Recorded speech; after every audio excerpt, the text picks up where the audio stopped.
I hadn't been back to Briar Lane in over 20 years, but the moment I turned the corner, everything was still there just as it had been.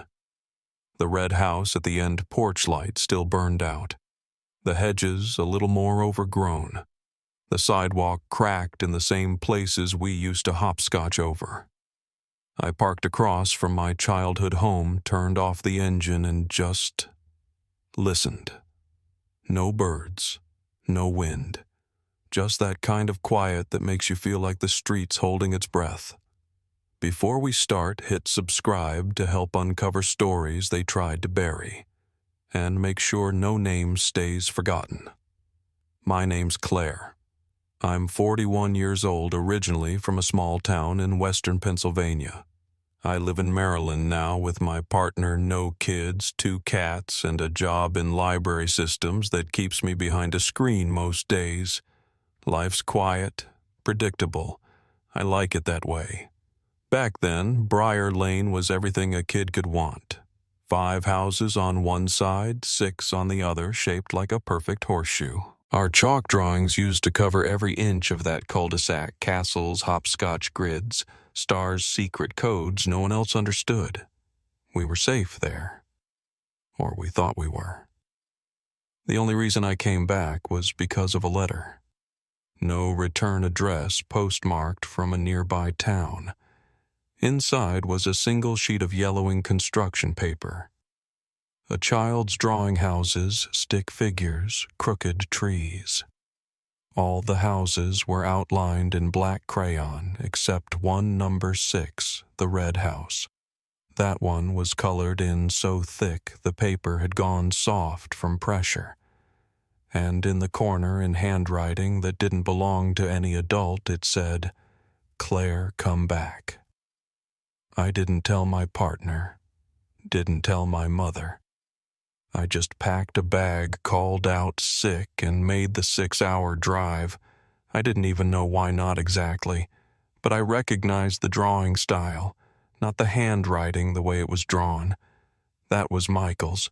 He was the first to disappear. My old house number 4 had been sitting empty since Mom moved to assisted living last year. I still had a key. The wind chimes were still hanging by the door, ceramic stars that never rang. I let myself in. The heat wasn't on, and the air inside was colder than outside.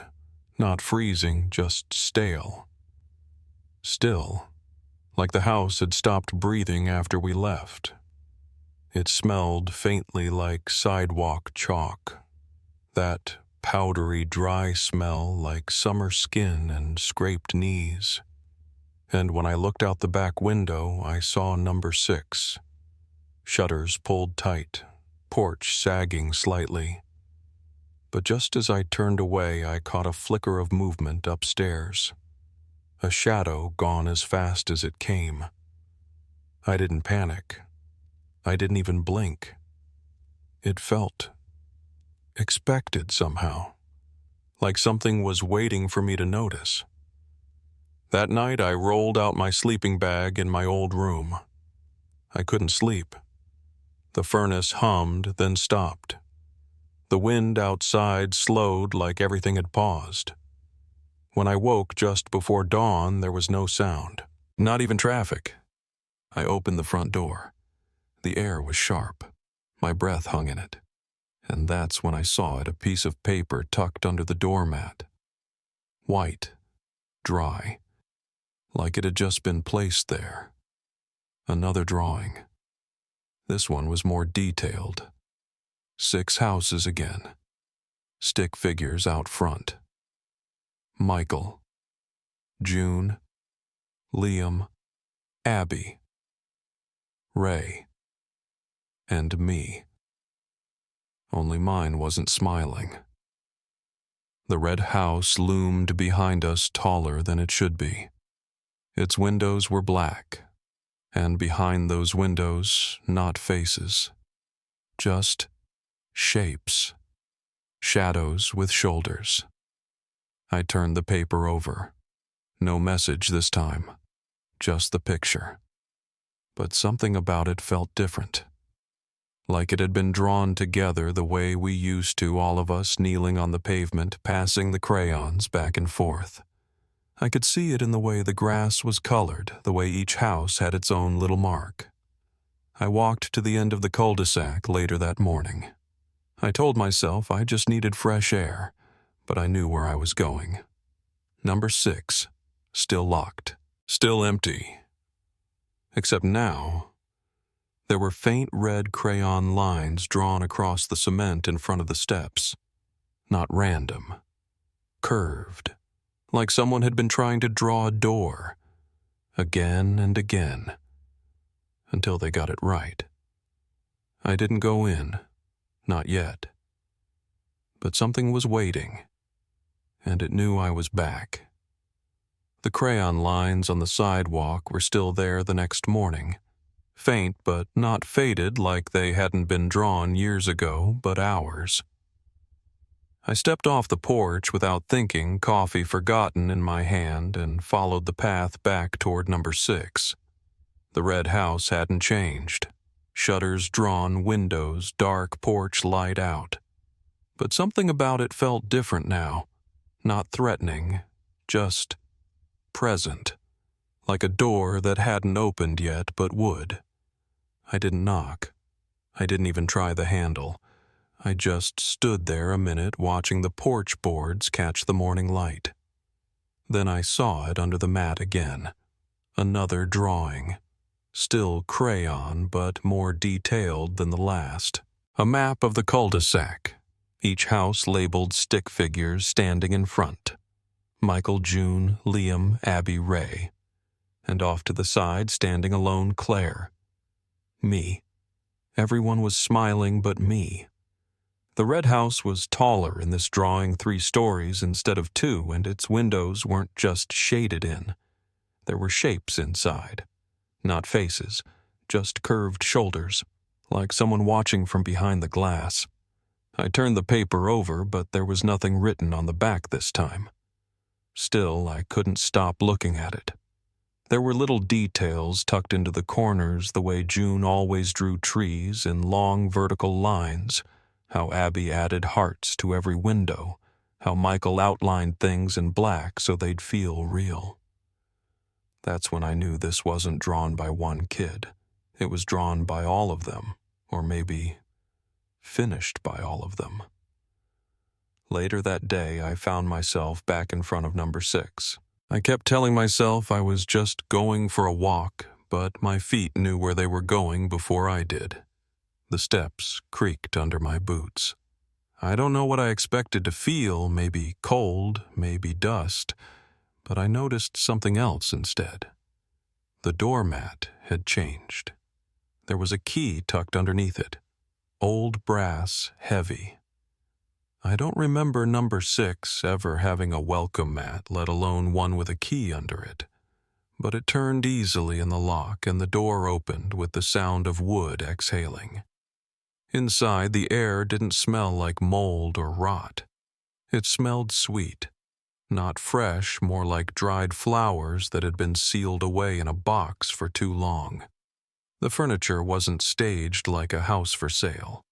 It looked lived in. A worn couch, coffee table with ring stains books on the shelf. Not messy. Not forgotten. Just paused. The hallway was narrow. Doors on each side. I opened the first, a small den with wallpaper peeling near the corner. The next, a guest room. Then a bathroom. The fourth was locked, not jammed. Just solid. But halfway down the hall, I noticed a door I didn't remember. Smaller than the others, painted the same beige as the walls. You'd miss it if you weren't looking straight at it. The knob turned reluctantly. Not because it was stuck. It felt like the door itself didn't want to be opened. I pushed through and stepped into a small, windowless room. Barely large enough for a twin bed. The air inside was warmer, not hot, but thick like it had been holding something for a long time. I dropped to my knees near the back wall and brushed my hand over the floor. There were faint lines in red crayon, a circle imperfect broken halfway through, like someone had started drawing it and stopped. I ran my finger along the edge. The wax flaked just slightly, still fresh. The room felt like it was holding its breath. Not hostile, just full, like a story waiting for someone to finish the sentence. I backed out slowly and closed the door behind me. Then I heard a creak upstairs. I froze. Not because it was loud, but because it felt familiar, like the sound of someone shifting their weight on old wood. I waited. Nothing followed. Just the house breathing around me. I climbed the stairs slowly. Each step let out a soft sigh under my weight. The upstairs hallway opened into 3 rooms. The first was a child's bedroom, faded wallpaper with tiny stars, a bed with no sheets, a dresser with 1 drawer missing. On the desk was a photograph face down. I turned it over and stopped. 6 kids stood smiling in front of number 6, Michael, June, Liam, Abby, Ray. And me. But I wasn't facing the camera. I was turned slightly looking back toward the house, like something had caught my attention. I left the photo on the desk and opened the second door. Empty. Bare walls, no furniture. The third door was locked. The wood around it looked different, less dust, like it had been touched recently. I stepped closer. Just beside the light switch, someone had drawn a small red smile in crayon. 2 curved lines. Simple. Waiting. I stepped back. The hallway felt darker now. Not from shadow, from something else. Like the edges of the house had pressed inward just a little. I walked quickly down the stairs, past the warm room with the unfinished circle, past the couch and the ringed coffee table, and out into the cold. The air outside felt sharp, clean, real. But when I got back to my own house, there was something on the front step.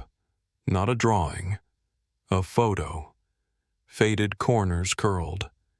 It showed the living room of number 6. 5 children sitting in a circle on the floor. And in the background, standing just outside the window, was me, watching. On the back, written in pencil, so light I almost missed it. Where did you go? That night I couldn't sleep. I kept hearing things, not sounds exactly, but absences. The furnace kicking on, then cutting off early. Wind that didn't move the trees. Around 3 in the morning, I went to the bathroom to splash water on my face, just trying to reset. But when I looked in the mirror, the face staring back wasn't mine. Not as I am now. It was me at 11. Same hairline, same cautious mouth, same fear I didn't want to show. The girl didn't blink. I stepped back, but the reflection didn't move. Then, without sound, she raised one hand and pointed behind me. I turned nothing. But when I looked back, the mirror had changed. The hallway behind me now showed toys on the floor, flickering candlelight, and the younger me walking slowly down the hall. I followed. Not the reflection. My own hallway. Quiet still. But I knew where I was going. At the end of the hall stood the attic door. I hadn't opened it in years. Dust clung to the hinges. I climbed the stairs one by one. The air got thinner, cooler, like the attic existed in its own time. Behind a stack of old college books, I found something I didn't expect: a door. Small, painted white enamel flaking. No knob. It looked drawn. like a child's idea of a secret passage. On the bottom, written in crayon, Claire's room. Keep out. I pressed my hand against it. Warm. The door opened inward. Inside was my childhood room exactly as it had been the last night before Michael disappeared. Stuffed animals in order. A crooked poster on the wall. A half-finished drawing on the bed, a ladder reaching into the clouds. And sitting on the bed, feet not touching the floor, was me. 11 years old, wearing the denim jacket I wore every summer. She looked at me like she'd been expecting me for a long time. "Hi," she said softly. I nodded. "We were supposed to play one more round," she said. I didn't know it meant anything, I said, voice barely audible. "But you heard it," she said. "The counting. It skipped numbers. That's how you knew it wasn't real." I sat beside her. I didn't have an answer. She looked at the floor. "They didn't touch us. We just got scared, but we stayed." I swallowed hard. "Are they still there?" I asked. She nodded. "They're waiting. They think you'll come back." Then she took off a bracelet and placed it in my hand. Plastic beads, red and white, the kind we used to make at summer camp. It spelled out my name, CLARE6. When I closed my hand around it, the room began to fade. Not vanish, just soften. Like a memory that no longer needed to hold shape. I looked up. She was gone. So was the poster, the bed, the animals. But across the attic window I could see number 6, and in its top window, 6 figures. One of them raised a hand and waved. Back in my room, there was something under my pillow. A drawing. This one wasn't crayon. It was pencil. Rushed. It showed the red house again, its attic windows glowing, and in the corner, written in the same uneven hand, "You can still finish the game. We're almost done." I didn't sleep. Not after that. And by morning I wasn't sure I wanted to. I didn't tell anyone. Not about the drawings. Not about the voice on the tape. Not about the attic. I kept thinking I would, but every time I picked up the phone, the words just didn't come out right. What was I supposed to say? That the red house was drawing things, that my childhood self had handed me a bracelet and said the others were waiting. The second I heard it out loud, I knew how it would sound. Detached from the neighborhood long enough, you forget how deep those roots go. But Briar Lane remembers. The houses, the spaces between them. The way chalk stains a sidewalk long after it rains. It wasn't that I didn't try. I called my mom. Left her a message. Nothing about the drawings, just said I was in town back at the house. She didn't call back. She doesn't these days. Not often. I brought up Michael's name to the realtor when we talked about the property transfer last fall. She paused for a second, then said she'd heard something like that, but people don't really talk about it anymore. That was her phrase. Don't really talk about it.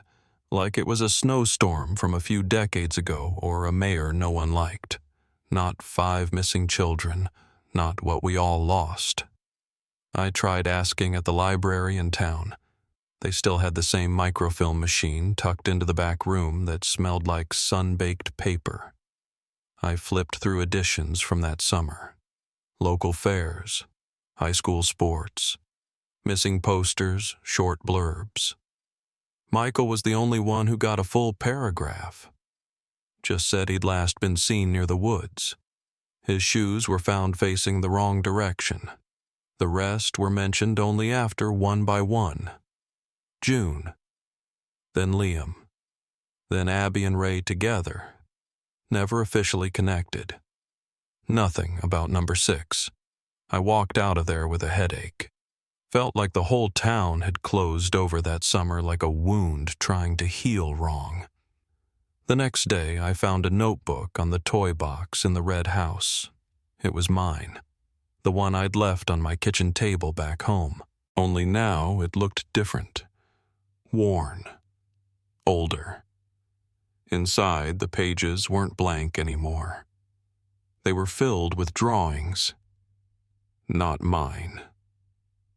The first page showed all 6 of us, Michael, June, Liam, Abby, Ray, and me, sitting in a circle holding hands. Beneath it, in block letters, our last game. The second page showed Michael alone, standing in front of the red house, holding a crayon. The third page had been torn out. The fourth stopped me cold. It showed me older standing just outside the chalk circle, watching. Not stepping in. At the bottom, in faded pencil, it said, "She never came in, so we stayed." That detail hit harder than I wanted to admit. I'd forgotten most of that day. I remembered we'd played something after dinner, tag, maybe, or a version of hide and seek we made up. I remembered Michael saying something about one more round, just a minute, just for fun. I remembered going home. My mom calling from the porch. It was late. I didn't want to stay. I didn't say goodbye. I just left. I never even turned around. The next morning, Michael was gone. I sat with that notebook for a long time, flipping back and forth through the pages. The last one was blank except for a question written in shaky handwriting. "Can we finish the game now?" I closed the cover. My knees ached from kneeling on the floor. The room felt thicker somehow, like the house was listening. From down the hallway, I heard footsteps. Light. Bare. I turned my head but saw no one. The toy box lid creaked just slightly. Then, on the floor, the game board moved. One piece slid forward mine. I hadn't touched it. I sat perfectly still. The air behind me felt full, like someone had just taken a breath right at the base of my neck. The curtain at the window moved, though the glass was sealed tight. I stepped out of the room. No running, just steady, measured steps. I didn't turn around. I didn't speak. I walked through the living room, out the front door, down the porch steps. The night air hit my chest like something real. My hands were shaking. When I reached my house, there was another item waiting. Not a drawing this time. A photo, curled at the edges. 5 children sitting in the living room of number 6. Me standing outside the window behind them. Just watching. On the back, "Where did you go?" That was the first time I felt the weight of it. Not fear, not even guilt exactly. Just the shape of absence pressing in around the edges. Like someone had left a door open in a part of the story I didn't realize I was still in. That night, I went to the bathroom to splash water on my face. Try to clear my head. I remember flicking on the light, looking up, expecting to see my own tired reflection. Instead, I saw myself. 11 years old. Same thick bangs. Same gap between my front teeth. Same tight look I wore when I was trying not to cry. The girl didn't blink. I stepped back. She raised her hand slowly and pointed not at me. Behind me, I turned me. The hallway was empty. But when I looked back at the mirror, everything had changed. The hallway behind me now showed different wallpaper, toys on the floor, warm flickering light, and the girl me was already walking down that version of the hall. Her feet made no sound. I opened the door, followed the real hallway to the end, and stood in front of the attic. I hadn't opened that door in years. I climbed slowly, flashlight flickering once like it was thinking twice. The air got colder, thinner. Dust moved in slow spirals. Nothing up there had shifted. Nothing except for what was behind a stack of old books. A door. Smaller than it should have been. No knob. Painted white, chipped and worn. It looked drawn. Like a door a child would imagine not entirely to scale, but entirely real in their mind. Scrawled across the bottom in crayon, Claire's room. Keep out. I pressed my hand to the center. Warm. The door opened inward. Inside was my bedroom. Not the way it looked in photos. Not the way I decorated it in high school. The way it had been that last summer. The stuffed animals lined up by size. The poster of the comet taped just slightly crooked.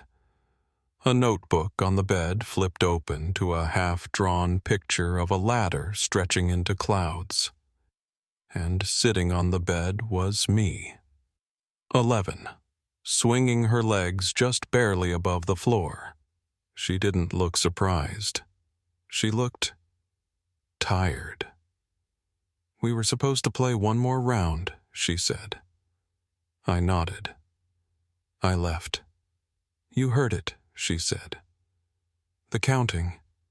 It skipped. I sat beside her. I could hear the old wall clock ticking, the one that hadn't worked since 2002. They didn't touch us, she said softly. I got scared. I couldn't answer. She looked at me. So did we. But we stayed. A long silence stretched between us. I could hear the wind outside, but it didn't feel close. They're still in there, she said. Michael, the others. Are they okay? They're waiting. Then she pulled something off her wrist. A bracelet. Plastic beads, red and white, just like the ones we made at summer camp.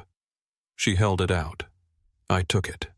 It spelled out my name, CLARE 6. When I closed my hand around it, the edges of the room began to fade, not fall apart, just soften, like a film reel winding down. The girl disappeared first, then the furniture, then the walls. When I opened my eyes again, I was alone in the attic. The door behind me was gone. But across the rafters, the attic window now stood open. I looked through it. At number 6. In its top window, 6 silhouettes stood together. One of them raised a hand, waved. When I went back to my room, there was a new drawing beneath my pillow. I hadn't been in bed. But there it was, folded once. Pencil this time. The red house attic windows glowing, and next to it in the margin in a small child's hand. You can still finish the game. We're almost done. I didn't sleep. Not that night. I sat at the desk, bracelet in my hand, and just stared at the drawing until the sun came up, and when I looked outside again, the chalk lines on the sidewalk were still there. I didn't leave the house for 2 days. Not really. I took the trash out once, walked halfway to the corner store, then turned back before I crossed the sidewalk. Something about those faded chalk lines kept me in place, like if I stepped wrong, I'd break something I couldn't fix. I stayed inside, mostly sitting at the kitchen table with that drawing in front of me. The pencil one. The red house glowing attic windows and that line scrawled along the margin. You can still finish the game. We're almost done. I didn't know what that meant. I didn't know who wrote it, but I kept reading it like it might change if I looked long enough. The bracelet sat next to it, beads dull in the early light letters, spelling my name like they were waiting for me to claim them. I tried writing a few things down, just notes, names, places we used to go. I thought maybe organizing the memories would help. But everything came out scattered. Half-thoughts, fragments. My handwriting didn't even look like mine. That third morning I woke up to a sound I couldn't place. Not a knock, not the wind. Just the kind of noise that's only noticeable when everything else is still. I walked through the house, slow, careful, like I expected something to be waiting behind the next door. There was nothing. But on the porch, wedged between the screen and the frame, was another drawing. It was smaller than the others. Folded once. Pencil again. No color. Just a single figure, me standing outside the red house. The windows were shaded, but in the upper left, behind the attic pane, I could see the outline of a hand holding a crayon. It wasn't mine, but it felt like it had been meant for me to notice. I set the drawing down and poured myself a cup of coffee that I didn't drink. My hands kept going back to the bracelet. I slid it onto my wrist just to see if it still fit. It did. A little snug, but not uncomfortable.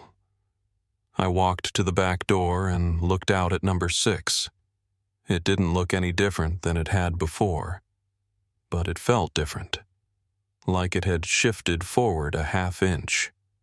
Not the building, just its attention. That afternoon I went into the basement. Not to search. Not really. I just followed a feeling I couldn't explain. The box was near the back wall under a shelf of paint cans. Marked Junk 2003. Inside were old cords, a broken flashlight, a stack of blank VHS tapes, and near the bottom, an unlabeled cassette in a cracked plastic case. The handwriting on the case had long since worn off. I don't remember putting it there. I brought it upstairs, found my dad's old tape player, the one with the volume knob that always stuck, and slid the cassette in. At first just static, then a soft click, then laughter. Children's voices all overlapping. One high-pitched giggle I recognized immediately Abby's. Then Liam yelling too loud, too close to the mic like he always did. A breathy squeak that had to be Ray. Then my own voice, thinner and higher, saying, "Let's play again. I'll count this time." Another voice answered, softer. "Michael." "No, let's do the 6th room again. It's better when we all hide." A beat of silence. Then June's voice. "We're not supposed to use the red house. My mom said it's still empty." Another pause. Then my own voice, again so quiet it was almost lost under the hiss. "It's not empty." I saw the light come on. The laughter returned, but it sounded different now. Not closer. Just less certain. Footsteps. The mic jostled. Then the counting started. But it wasn't any of us. The voice was wrong. Slower, too deep, and almost lazy. 1, 2, 3. It skipped. 6, 7, 11. There was no edge to it, no threat. But it didn't sound human. Not quite. Then came more rustling and the sound of the recorder being moved. The footsteps got distant. A door creaked open, and just before the tape clicked off, a whisper so soft I almost missed it. "Found you." I sat there a long time before I hit eject. I didn't know what unsettled me more, the voice itself or the fact that I already knew what door that creak belonged to. The third room upstairs, the one that had always been locked. I carried the tape with me when I went back to number 6. I didn't think I'd be able to open the door again, but the key turned smoother this time, like the house had grown used to my hand. I walked up the stairs slow and steady. The red smile was still drawn beside the light switch, but now there were new marks, small handprints, pressed into the dust on the door itself. Too small to be mine, too many to belong to just one person. I reached into my coat pocket and pulled out the newest drawing, the one with me standing apart from the others. The circle was still there, drawn around my name. Only now one of the windows in the red house had been erased and redrawn open. A faint line led from it to where my figure stood. I pressed my palm to the door.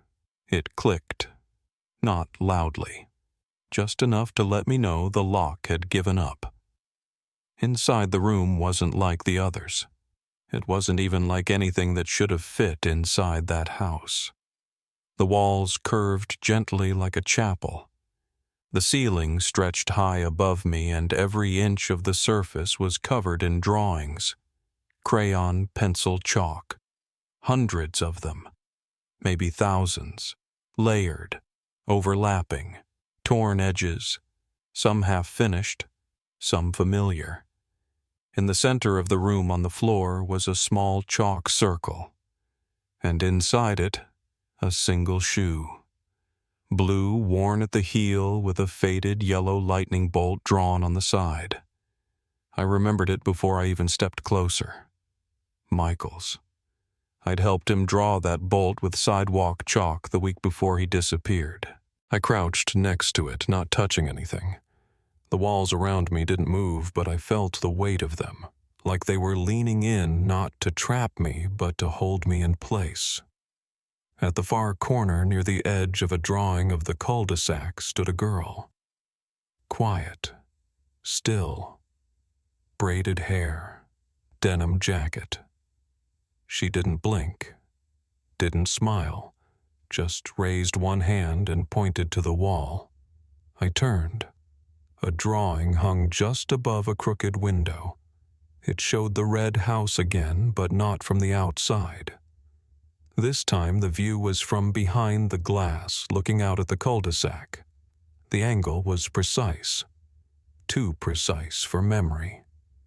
In the foreground, a hand held a red crayon. The wrist was too thin to be mine now, but the way the fingers curled, it felt like something I'd done before. Like a moment that had been borrowed, then forgotten. I turned back. The girl was gone. Only the chalk circle remained, and the shoe, and the drawing that now wouldn't leave my mind. I carried it home without realizing I'd taken it, folded it once and slipped it into my pocket. But by the time I stepped back through my own front door, I could feel it warming, not with heat, but with presence. Like it wanted to be looked at again. I placed it on the table, sat across from it. The shadows in the drawing lined up exactly with the light in the room, as if it had been drawn not from imagination but observation. And in the lower corner, nearly faded into the page, were 5 small words. Draw where you want to go. I read them again, then again. By the 5th time, I was already opening an old notebook from my desk. I flipped to a blank page, picked up a pencil. My hand hovered for a second. Then I started drawing, not perfectly, but clearly, a door. Narrow, old-fashioned, with a keyhole and a lantern above it. I added the smallest line of shadow beneath it, just enough to show that something was on the other side. Then I closed the notebook and waited. And somewhere down the hallway I heard something new. A soft thump. Not from outside. Not from the basement. From inside the walls. The house was changing again. The sound came again just after sunset. A dull, padded thud somewhere near the back hallway, close enough to hear, soft enough to ignore if I wanted to. But I didn't. I left the notebook where it was still open to the sketch of the narrow door and walked slowly toward the sound. Nothing looked out of place at first. The hallway was still. Light from the kitchen barely reached the end. But just past the linen closet where the wallpaper always curled at the corners, something had changed. There was a door, one that hadn't been there before. It looked exactly like the one I'd drawn. Same trim, same rounded handle, same line of shadow beneath it, just wide enough to feel like a crack, like something behind it was breathing through. I stepped closer. Every footfall felt heavier, like I was moving through water. The door wasn't glowing. It wasn't humming. But it had a presence, like it was thinking. Waiting. I reached for the handle. Warm. Smooth. I turned it. Behind the door was a room I hadn't seen since I was 9. My 4th grade classroom. Mrs. Lehman's. Alphabet border along the ceiling, the same mismatched chairs, the globe with a faded equator line.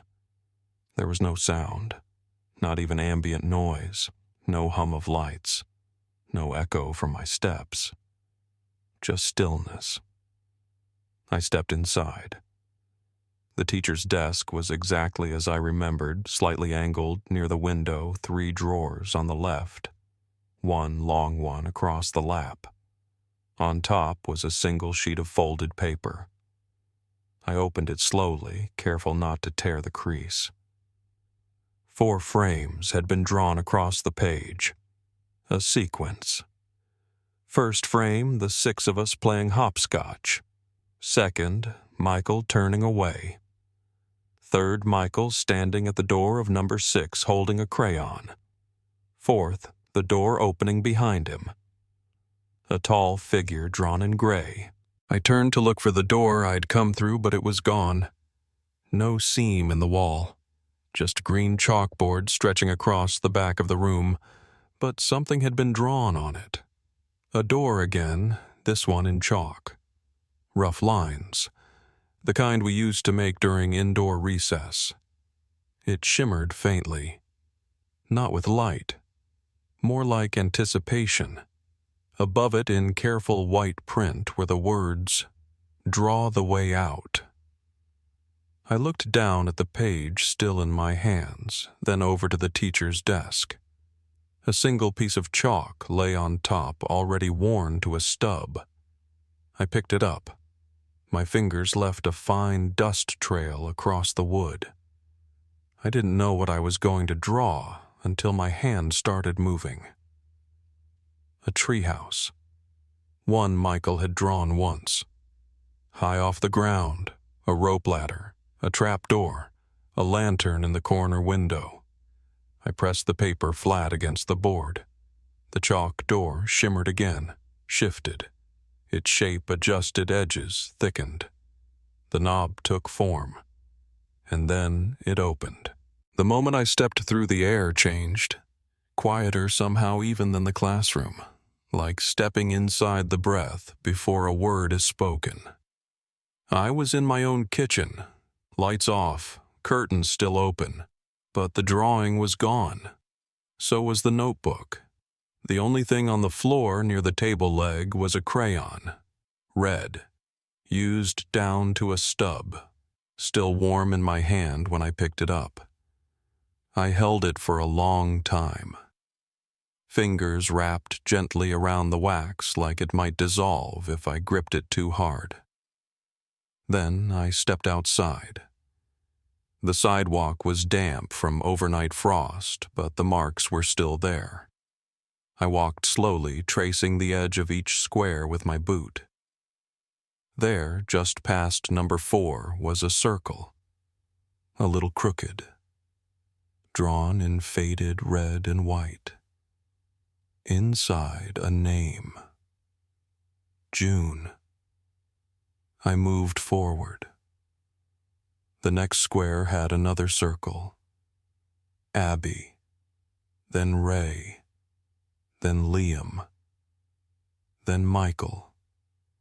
And at the curve in the sidewalk where it turned toward number 6 was mine. Smaller than the others. Faint. The lines weren't complete. The chalk must have broken before it was finished. Or maybe it had never been drawn all the way. I crouched beside it, running my fingertips just above the surface. I didn't need to touch it to remember. Michael had started drawing it. I'd said no. Didn't want to play. It was late. Mom had called me in for dinner. I'd run off before he finished. I never stepped inside the circle. I stood there until my knees stiffened, then walked the path again, counting each name. The circles hadn't been placed randomly. They formed a kind of line like a path you'd trace in a board game. Each one spaced just far enough to match a child's stride. At home, I pulled out an old photo album. Near the back, behind a picture from a school play, was a folded sheet I didn't recognize. I opened it carefully. Another drawing. This one showed my own house. The kitchen window. Inside, a small figure curled up inside a chalk circle. My name written beside it. A red line connected that circle to the red house, and along the way it passed through each of the others. June, Abby, Liam, Ray, Michael. Like a current. Like a circuit waiting for one last switch. On the back of the drawing in small block letters were 4 words. Finish what we started. I spent the rest of the day gathering what I could. The cassette. The first drawing. The red crayon. The photograph. The bracelet. I laid them out across the table like puzzle pieces I'd been holding in the wrong order. One item for each of us. A thread for every memory. And as the light outside started to dim, I placed everything carefully into my coat pocket and walked back toward number 6. The door opened before I reached for it. No sound, just a soft shift in the air, like the house had let go of something it had been holding on to for too long. Inside, the game board was still spread across the floor of the warm room, but now there were 7 pieces. 6 were in place. Michael's figure sat at the center square. Mine rested just outside the edge. I stepped closer, placed my piece beside his. The moment I did, the crayon in my pocket pulsed gently, like it had a heartbeat. Across the far wall, a circle began to form in red wax, line by line, careful, steady, completing itself right in front of me. Above it, one word appeared. Ready. I didn't touch it. I didn't speak. I just stood still and waited. The walls didn't close in. The lights didn't flicker. But the room shifted in a different way, subtle, steady, as if the entire house had turned to face me. And somewhere behind that circle, something had just begun to stir. The red circle on the wall didn't move, but it felt alive, like it had turned to face me even without a face. I stood still for a long time, waiting to see if something would shift or speak or end. But nothing did. The air wasn't hot or cold, just full, like a room that had been sealed shut for so long it forgot what time was supposed to feel like. I walked toward the wall slowly, the red crayon still in my hand. It wasn't warm anymore. It was hot. Not burning, but radiating like it held more than just wax now. I reached out and placed my palm flat against the center of the circle. It gave way, not with force, but with permission. The wall didn't open exactly. It softened, like fog thinning around the edge of a breath. I stepped through. The space on the other side didn't belong to the house. It couldn't. No blueprint could account for it. No logic. It wasn't a hallway. It wasn't a room. It was folded space. Narrow, but not tight. Dim, but not dark. The walls didn't have corners, just soft curves that didn't reflect light or absorb it. They just were. I kept walking. My steps felt muted. No echo, no creak. And then suddenly the space widened. I entered a room that didn't look built. It looked remembered. The walls weren't drywall or wood. They were paper. Every surface was covered in drawings, crayon, ink, pencil, chalk. Some layered, others side by side. Some had been torn and taped back up. Each one carried the marks of a child's hand, uneven, earnest, unfinished. In the center of the room was a table. Around it sat 5 children. Michael, June, Liam, Abby, Ray. None of them looked older than the day they disappeared. They weren't pale. They weren't decayed. They just were. Still. Like a paused moment. They turned toward me at the same time. Not in sync, but in rhythm. And they smiled. It wasn't eerie. It wasn't wide. It was small. Familiar. Michael stood first. Barefoot. Same messy hair, same worn t-shirt. He stepped toward me slowly, eyes steady. "We knew you'd come back," he said. My throat tightened. "Why are you still here?" I asked. He glanced around. "We stayed. But you didn't have to." "I didn't know what it meant," I said. The words came out too quiet. "You do now," he replied. He held something out to me, a folded sheet of paper. I took it, opened it. It was a drawing, one I didn't remember making, but somehow recognized. All 6 of us standing outside the red house holding hands. The door behind us was open. Light spilled out from the hallway, and this time there was a 7th figure. Me. Drawn in. No longer apart. In the lower margin, written in shaky pencil, were the words, "You can let us go. But something must stay behind." My hand stayed still, but my heart was moving faster. "What do you mean?" Michael didn't answer directly. He looked past me toward the paper walls. "The house doesn't keep people," he said. "It keeps stories. The ones that don't finish." June spoke next. Her voice was soft. "We were a story without an ending." Abby nodded. "It remembered us, so we wouldn't disappear." "You can finish it now," Michael said. "You can end it the right way." I looked back down at the drawing, at the 7 figures.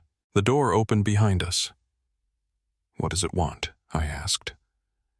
The air shifted. A hush settled in. Not silence, recognition.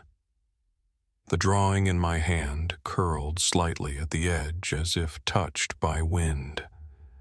And then a voice not spoken, not heard, but known, rose inside me.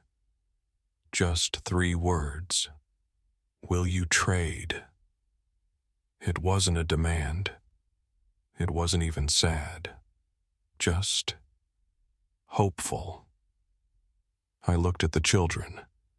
You want me to stay? Michael didn't nod, but he didn't deny it. You don't have to, he said.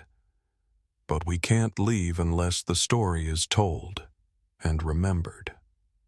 I turned in a slow circle. The drawings around the walls blurred together. Games we made up, birthday parties, chalk circles, missing posters. There were moments in there I'd forgotten I ever lived. Things I'd blocked out not because they hurt, but because they were incomplete.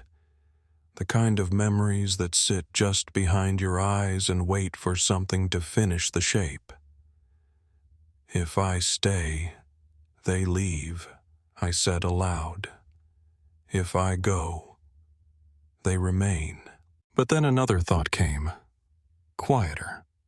Not doubt, just possibility. I reached into my coat pocket and pulled out the bracelet, the red and white beads. CLARE6. I laid it on the table. Then I pulled out the cassette, the crayon, the photograph, the drawing from the sidewalk, the notebook. One by one, I placed them in the center of the table, like markers, like witnesses. And I said, I remember you. The room didn't change right away, but something let go. The drawings on the wall fluttered softly like pages in a breeze. The air lightened. And one by one the children faded. Not vanished. Not gone. Released. The paper beneath my hand cooled. The crayon stopped pulsing. And I found myself standing back in the red house's living room. Alone. The game board was gone. The circle on the wall was blank. The house didn't hum. Didn't breathe. It was just still. I walked to the front window. Looked out. The sidewalk was damp from the night's rain. The chalk had washed away, except for one circle, mine, in the center of it written in soft red, "Thank you." I didn't touch it. I didn't step inside. I just stood there for a while and let the quiet settle. The house had stopped watching, but it wasn't empty. Not yet. I stayed at the window until the last streak of rain dried from the glass. The street was empty. No children. No chalk. Just the curve of Briar Lane quiet in that way it always had been, where everything looked normal unless you knew what used to live between the houses. I stepped back from the sill and turned toward the hallway. The red house felt different now. Not hollow. Not alive, just paused, like something had been lifted but not finished. I walked to the kitchen, grabbed the bundle of drawings and objects I'd collected, and started sorting through them again. My hands moved slower than before, not from hesitation but from care. I didn't want to miss anything. That's when I noticed it. The cassette. I'd played it once already. Once. Static. Faint noise. Nothing else. But now it was warmer than it should have been, like it had been sitting near a vent. I slid it into the old handheld recorder I'd brought from home, clicked it shut, and pressed play. At first the same fuzz, then a click, and underneath the static a voice, soft, scratchy, distant. Not a child's. Not quite an adult's either. A teenage boy. Day 3, it said. We tried again. The drawing didn't work. Then silence. More static. Another click. Day 5. June thinks we're missing something. Liam keeps saying we forgot the sidewalk. The voice cracked near the end like it was being recorded under a blanket. I turned the volume up. Another jump in sound. Day 7. Michael drew the circle wrong. He said it doesn't matter, but it does.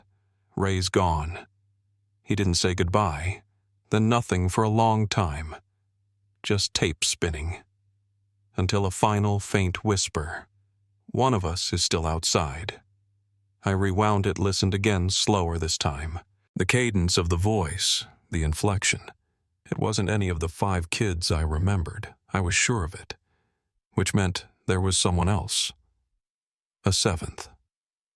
I pulled the drawings closer, one by one. Checked every circle, every name. Michael, June, Liam, Abby, Ray, me. But then at the edge of one of the earlier pages, one I'd dismissed as a doodle, there was a faint letter. A J, scrawled in the corner. Not part of a signature. Not part of the drawing. Just a single letter underlined twice. I stared at it for a long time. Then I walked to the hallway closet, pulled down the old box of school photos my mother had never thrown away, and started flipping through the class pictures. There was one from 2nd grade, another from 3rd, then 4th. That's when I saw him.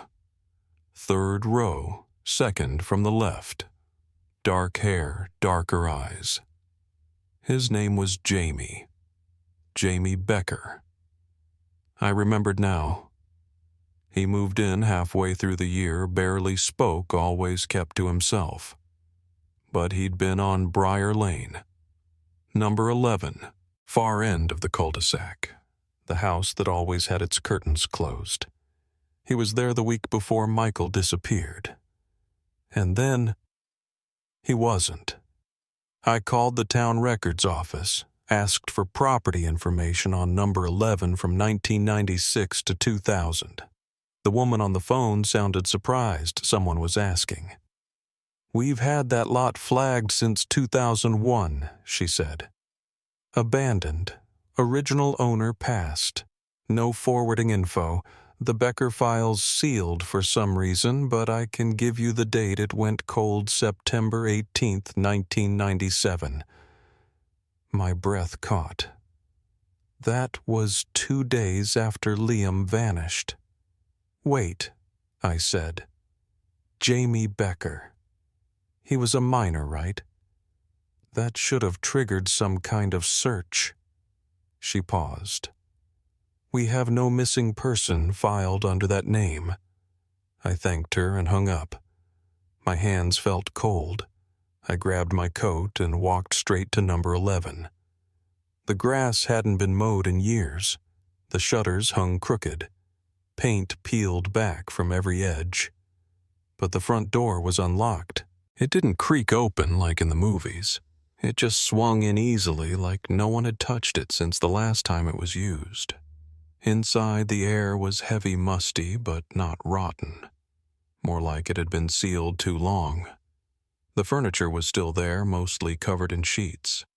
But the living room floor was bare, clean, scrubbed down to the wood, like someone had tried to erase something. I walked slowly through each room. Nothing on the walls, nothing in the drawers. But in the upstairs hallway I found it. A small door at the end, low to the ground, half the height of a regular door. A crawl space, maybe. I pushed it open. Inside was a narrow room with slanted ceilings, and lining the walls were drawings. Hundreds of them. Taped edge to edge, some folded, some overlapping. Each one was a circle, some empty, some filled with names, some scratched out. But near the center of the far wall was one that hadn't been touched. A full circle, red crayon, 6 names, and one more Jamie, in a different shade of red. Underneath, in neat handwriting, one stayed outside so the others could be found. I stepped closer. There was something pinned beneath the drawing, A small plastic bracelet, like the ones we used to make. White beads, red letters. JAMIE 7. I took it, held it in my hand, then looked back at the room. The silence was deeper here. Not oppressive. Just quiet. Like something had completed itself and gone still.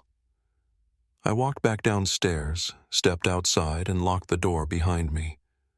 The sun was beginning to set. I looked down at the sidewalk, followed the bend of the cul-de-sac. There were no drawings now. No chalk. But I saw something else.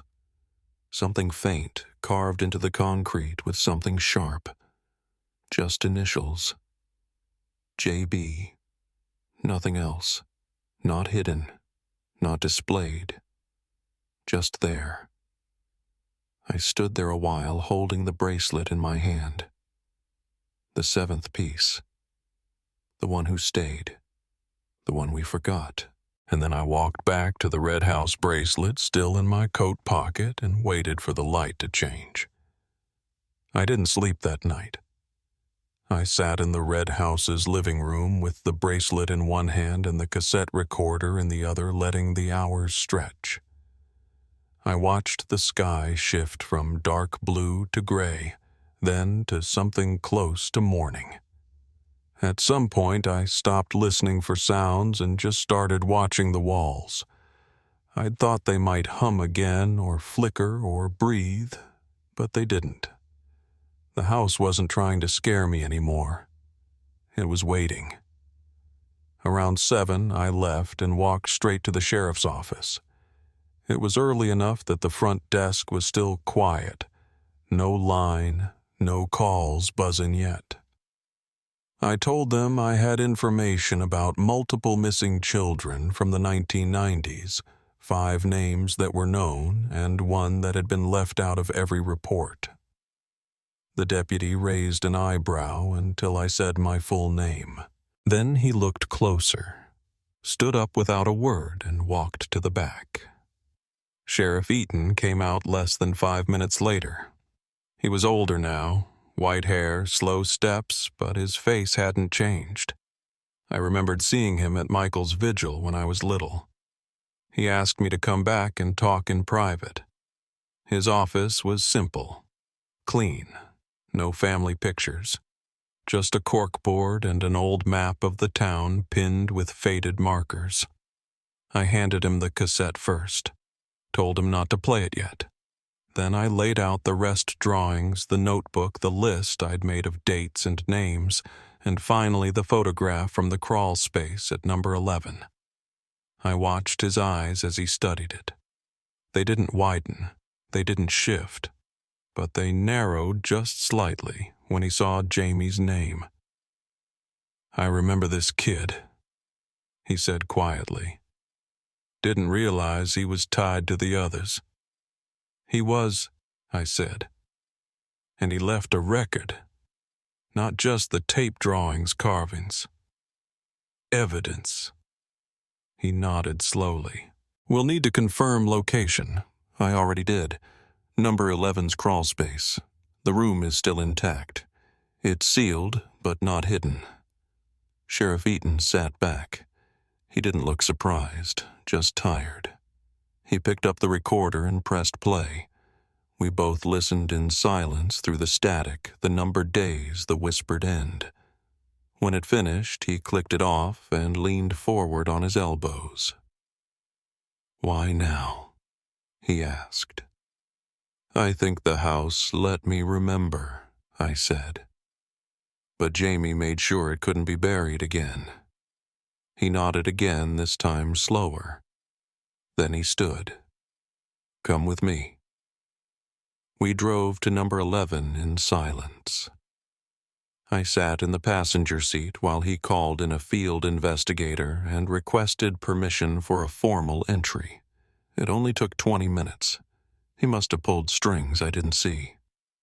By the time we arrived, a second car was waiting. The team entered first, gloves on, gear out. I stood back as they went in, but Sheriff Eaton motioned for me to follow. When we reached the crawl space, the lead investigator paused. "You said the drawings are original," he asked. "They haven't been touched since he put them up," I said. "Most are done in crayon and pen. No water damage, no signs of mold. It's like they were sealed." He crouched and examined the far wall.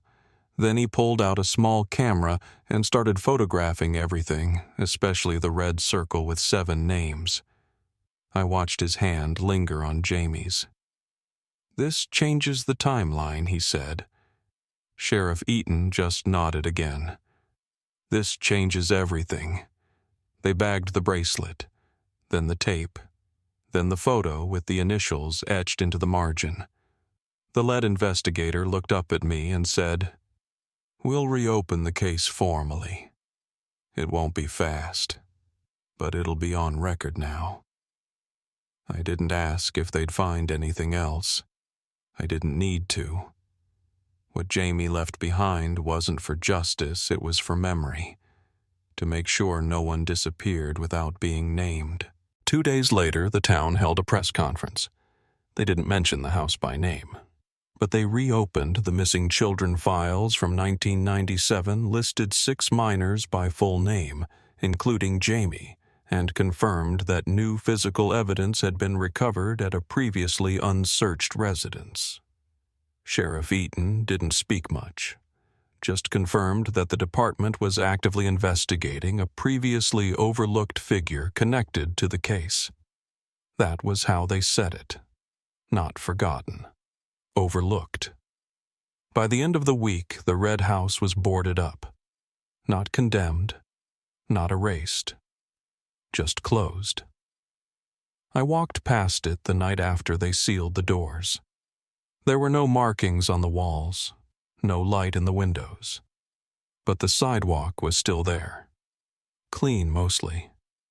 Just one faint outline in chalk barely visible under the streetlight. A circle. No names. Just the shape. I didn't step on it. Just stood there for a while. As I turned to leave, I saw something at the base of the mailbox. A single envelope. My name on the front. Inside was a photo, one I hadn't taken. The 5 kids. Michael June, Liam, Abby, Ray. They were standing on a hill I didn't recognize. Trees behind them. Wind in their hair. All smiling. In the corner of the photo was a date. March 14th, 2024. 2 days ago. And at the bottom, printed in the smallest letters, "He stayed so we could go." That night, I sat on my porch and watched the wind move through the trees. It was quiet again. Not just around me. In me. Not because everything made sense, but because someone had made sure the story didn't end with silence. I went back to Briar Lane one last time before leaving town. The Red House was still boarded up. The windows sealed the mailbox empty. No chalk on the sidewalk, no footprints in the dirt, just the sound of the wind brushing past the fences, same as it always had. I stood at the edge of the street and looked at the row of homes that had somehow held on to every secret for decades. From the outside, nothing had changed. But I knew better now. The silence wasn't innocent. It had covered things, buried names, and for a long time I was one of the people who let it. I never found out who left that photograph in my mailbox, the one of Michael and the others. I showed it to the sheriff's office. They sent it off for analysis, but nothing came back. No fingerprints, no digital trace. Just 5 smiling kids on a windy hill looking straight at the camera like they knew exactly where they were. Jamie wasn't in the picture. But I think that's the point. He never planned to be. He wasn't trying to go with them. He was trying to get them out. They're not officially calling it a solved case, There's too much they still can't explain. The missing person reports have been updated. Jamie Becker's name is now listed alongside the others. The town record added a footnote linked to ongoing investigation.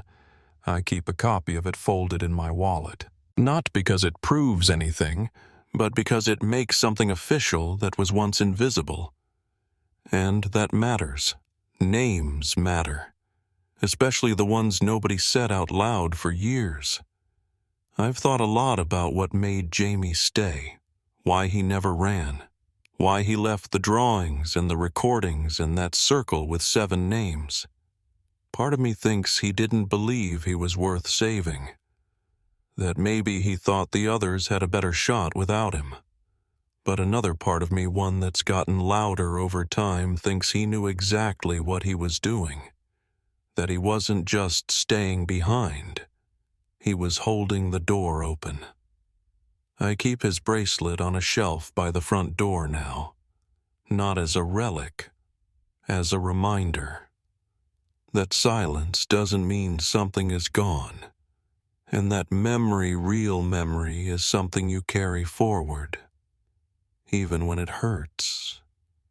Not everyone believed me when I came back. Some neighbors didn't want to talk. Some didn't even answer the door. But others did. Quietly. Carefully. They'd seen the same things. Felt them.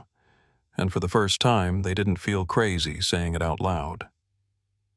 That's something too. Not justice. But truth, maybe. Enough to breathe a little easier at night. If you've listened this far, thank you. Not just for hearing the story, but for holding space for the people in it. The ones who came back. And the one who didn't. If this stayed with you, consider sharing it, so no name gets left behind.